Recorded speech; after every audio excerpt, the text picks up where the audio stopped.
The teacher is teaching the golden rule. American history. All right, we're taking your questions concerning learning difficulties. We have Jan on the phone. Good morning, Jan.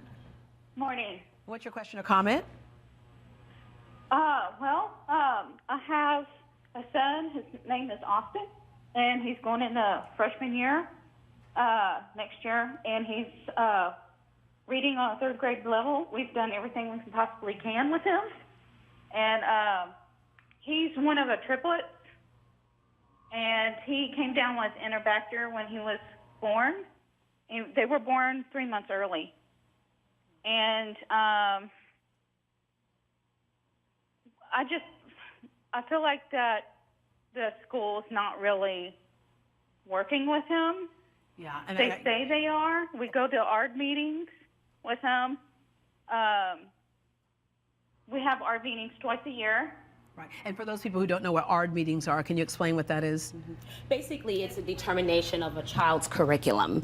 And so you want to make sure that we meet a child where they are academically, socially, in the classroom. And so it basically just looks and evaluates a child's proficiencies in reading, and math, what you arithmetic. Can do to make that easier for them to receive the... Exactly. You actually change the environment so it's accommodating to that child in order to position that child to win. Some kids may need to use an iPad. Some kids may have to have something read to them or more time for a test and things like that. Exactly. All right, so how do we deal with that? Because we know it's by law, and I say that by law. My school's been great at dealing with that, but as you mentioned, not all schools are. Right. So what else can she do? Can I just say one thing? Can I just say one thing? That I don't know anything about that because I'm not a professional. This is what I know as a parent.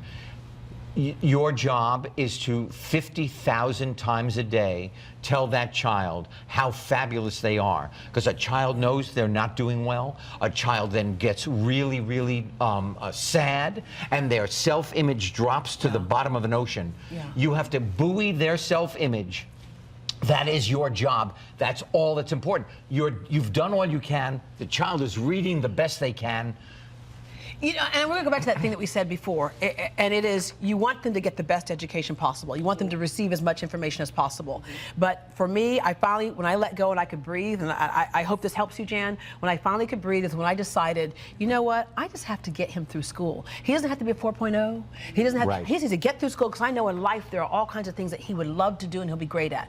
That's all I need to do is get him through school, because you will wear yourself out. You got to fight.